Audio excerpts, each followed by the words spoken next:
बिस्मिल्लाहिर्रहमानिर्रहीम। पेश खिदमत है एक लंबी, पुरअसरार, जज्बाती और दिल को छू लेने वाली कहानी, अनदेखा साया। इंटरेस्टिंग उर्दू कहानियों की जानिब से अस्सलामु अलैकुम।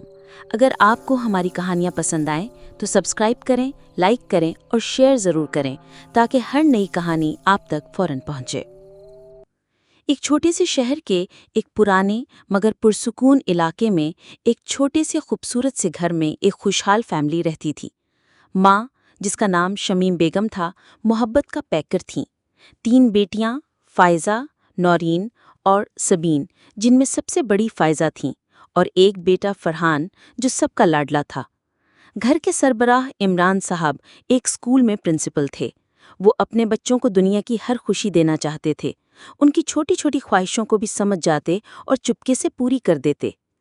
सब कुछ आम जिंदगी की तरह था, हंसी खुशी, मोहब्बत और कदर से भरा हुआ। मगर जो आम नजर आता है वो हमेशा आम नहीं होता। ये सब शुरू हुआ फ़ायज़ा के कॉलेज में। फ़ायज़ा एक होशियार और नर्म मिजाज लड़की थी। सुबह जब वो कॉलेज जाती तो मरकजी दरवाजे के पास एक बड़ा दरख्त नजर आता था, घना, छांवदार, लेकिन कुछ अलग सा। पहले दिन उसने बस एक सर्द सी हवा को अपने गिर्द महसूस किया, जैसे किसी ने बहुत करीब से सांस ली हो। दूसरे दिन उसे लगा जैसे कोई उसकी पुश्त पर नजरें जमाए खड़ा है। वो पलट कर देखती तो कुछ ना होता। तीसरे दिन वो साया थोड़ा और वाज़े हुआ, किसी लंबे दबे कदमों चलने वाले वजूद का अक्स, जैसे उसके गिर्द चक्कर काट रहा हो। मगर वो सिर्फ फ़ायज़ा को ही नजर आता था। चंद दिनों तक फ़ायज़ा ने ये सब नज़रअंदाज किया। शायद वहम है, थकावट है, या शायद नींद पूरी नहीं हो रही, उसने खुद को तसल्ली दी। मगर ये चीज़ें बढ़ती गईं। एक दिन उसने हिम्मत की और अपनी माँ को सब कुछ बता दिया। शमीम बेगम ने घबराहट में कुछ न कहा, मगर अगले ही दिन इमरान साहब को खबर दी। इमरान साहब ने अपनी बेटी के साथ कुछ वक्त गुजारना शुरू किया। वो उसे कॉलेज खुद छोड़ने और लाने लगे, मगर ये साया ख़त्म न हुआ। फ़ायज़ा के चेहरे पर अब खौफ के बजाय एक अजीब सी उदासी छा गई थी, जैसे वो किसी ऐसे राज में बंध चुकी हो जो उसके बस से बाहर हो। एक रात वो दरख्त का साया उसके साथ। उसी रात सब कुछ बदल गया। फ़ायज़ा की खिड़की के बाहर एक लंबी स्याह शबीहा खड़ी थी। न रोशनी न आवाज़, मगर वो मौजूद थी। एक हल्की सी सरगोशी, फ़ायज़ा, तुम्हारा नाम कितना खूबसूरत है। फ़ायज़ा का दिल ज़ोर ज़ोर से धड़का, मगर उसे खौफ महसूस नहीं हुआ। कुछ दिनों बाद घर में छोटी छोटी अजीब बातें होने लगीं। बर्तन हल्के से हिलने लगते, रोशनी खुद ब खुद मध्यम हो जाती, खिड़की खुली मिलती, मगर सबसे ज़्यादा फ़ायज़ा के चेहरे पर एक अलग सी चमक आ गई थी, जैसे कोई अंदर से उससे बात कर रहा हो। फिर एक रात सबीन ने वो साया देख लिया। उसने शोर मचाया, अम्मी, फ़ायज़ा की खिड़की के पास कोई मर्द खड़ा है। शमीम बेगम और इमरान साहब फौरन भागे, मगर वहां कुछ न था। फ़ायज़ा खामोश थी, जैसे उसने सब पहले से जान रखा हो। उस रात इमरान साहब ने एक आलिम दीन ने घर में आकर कुछ तिलावत की, कुछ पानी दम किया और कहा, ये कोई आम चीज़ नहीं है, ये एक आशिक जिन है। ये आपकी बेटी को कई दिनों से देख रहा है और अब इसका दिल फ़ायज़ा पर आ गया है, लेकिन ये अभी तक नुकसानदेह नहीं है, मगर अगर इसे रोका ना गया तो ये ज़िंदगी का हिस्सा बन जाएगा। शमीम बेगम के कदमों तले ज़मीन निकल गई। इमरान साहब ने फैसला किया कि फ़ायज़ा को कुछ दिनों के लिए नानी के घर भेज देंगे, मगर फ़ायज़ा ने इनकार कर दिया। और तब पहली बार फ़ायज़ा ने माँ बाप के सामने कुछ कहा, अम्मी अब्बू, वो मुझे नुकसान नहीं देगा, वो मुझसे मोहब्बत करता है और मैं भी उससे अलग नहीं हो सकती। ये सिर्फ एक आगाज़ था। कुछ दिन बाद वो साया मुकम्मल तौर पर उनके घर के अंदर रहने लगा। फ़ायज़ा के आसपास एक नरम सी फ़िज़ा छाई रहती। उसकी चीज़ें कभी इधर उधर ना होतीं, कोई उसे नाराज़ न कर सकता। नौरीन और सबीन डरी डरी रहती, मगर कुछ कह न पाती। फिर आया एक और मोड़। फ़ायज़ा के रिश्ते आना बंद हो गए। जहाँ रिश्ता आता कुछ न कुछ अजीब हो जाता। कभी लड़के को बुखार, कभी रास्ते में एक्सीडेंट, कभी बगैर वजह के इनकार। इमरान साहब को अब यकीन हो गया कि ये जिन सिर्फ आशिक नहीं। अब इमरान साहब और शमीम बेगम ने एक मजबूत फैसला कर लिया था।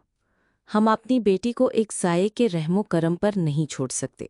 फ़ायज़ा कुछ कहती तो ज़रूर, मगर उसकी खामोशी में ऐसी गहराई थी जैसे वो खुद भी समझ नहीं पा रही हो कि वो इंसानों की दुनिया की है या किसी और जहान की। अब जब भी कोई रिश्ता आता, फ़ायज़ा के माँ बाप लड़के वालों से कहते, हमारी बेटी आपसे बाहर किसी जगह मुलाकात करेगी, किसी करीबी रेस्टोरेंट या में, हमारे घर आकर ना देखें।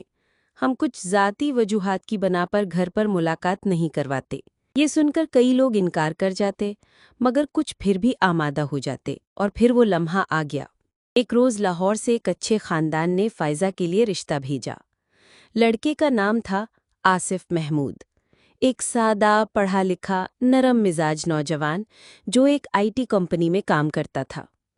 इमरान साहब ने आसिफ के वालिदैन से बात की, हम शहर के एक साफ सुथरे गेस्ट हाउस में मुलाकात करेंगे, आप भी वहाँ आइए। और यूं वो दिन आ गया। फ़ायज़ा बहुत देर आईने के सामने खड़ी रही, शायद अपने चेहरे में वो तब्दीलियां तलाश कर रही थी जो कोई और रोज़ देखा करता था, वो जो दरख्तों की छाँवों से निकलकर अब उसके आसपास रहता था। अचानक, फ़ायज़ा, तुम किसी और के साथ कैसे जा सकती हो? क्या तुम्हें मेरी मोहब्बत महसूस नहीं होती? मैं हर लम्हा तुम्हारे साथ होता हूँ, तुम्हारा साया बनकर। क्या तुम किसी और के हो सकते हो? फ़ायज़ा ने आंखें बंद करके गहरी सांस ली, जैसे वो खुद भी कश्मकश में हो, मगर आज वो खामोश रही। गेस्ट हाउस में फ़ायज़ा की पहली मुलाकात आसिफ से हुई। वो शर्मीली मुस्कुराहट, नर्म लहजा और नज़रें झुकाए बोलने का अंदाज, फ़ायज़ा को अजीब सा सुकून महसूस हुआ। कुछ लम्हे बीते, बातें हुईं। आसिफ ने कहा, मुझे फ़ायज़ा पसंद है, लेकिन एक बात बताऊं, आपकी बेटी की आंखों में बहुत गहरा अक्स है। ऐसा लगता है जैसे कोई मुसलसल उसे दूर से देख रहा हो। ये सुनते ही शमीम बेगम के दिल की धड़कन रुक गई। उसी रात घर वापस आकर फ़ायज़ा खामोशी से अपने कमरे में गई। दरवाज़ा बंद हुआ, पर्दे हिले और कमरे में हल्की सी स्याही छा गई। मैंने तुम्हें रोकने की कोशिश नहीं की फ़ायज़ा, मगर अगर तुम किसी और की हुई तो जान लो, तुम्हारी खुशी, तुम्हारी हंसी सब मेरे साथ दफन हो जाएंगे। फ़ायज़ा के चेहरे पर आंसू बह निकले, लेकिन उसने आहिस्ता से कहा, तुम हो, तुम थे, लेकिन मैं इस दुनिया में हूँ। मुझे जीना है, इंसान बनकर, साए बनकर नहीं। कुछ दिनों बाद रिश्ता पक्का हो गया। आसिफ के वालिदैन ने शादी की तारीख रख दी। उमर साहब ने महल्ले वालों से सब कुछ खुफिया रखा कि कहीं फिर कोई पुरस्रार वाक़या न हो जाए। मगर साए कहाँ जाते हैं? वो तो दिल के साथ साथ दीवारों के बीच में आकर भी छुप जाते हैं। शादी की रात वो आया। फ़ायज़ा के कमरे में जब वो अरूसी लिबास पहने आईने के सामने बैठी थी, पर्दा आहिस्ता से हिला।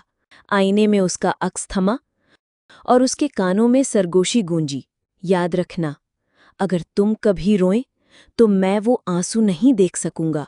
तुम मेरी हो और रहोगी, चाहे जिसके साथ भी हो। फ़ायज़ा के चेहरे पर आंसू बह निकले, लेकिन उसने आहिस्ता से कहा, तुम हो, तुम थे, लेकिन मैं इस दुनिया में हूं।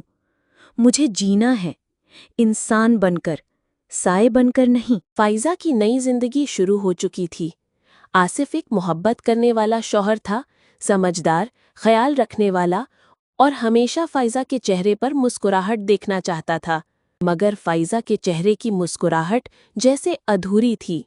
शादी के पहले ही हफ्ते जब फ़ायज़ा आसिफ के साथ अपने कमरे में सो रही थी, आसिफ अचानक उठकर चीखा, कौन है? किसी ने मुझे धक्का दिया। फ़ायज़ा हड़बड़ा कर उठ गई। कमरा बंद था, कोई न था, मगर आसिफ के कंधे पर नील था, जैसे किसी ने जोर से उंगलियां गाड़ी हों।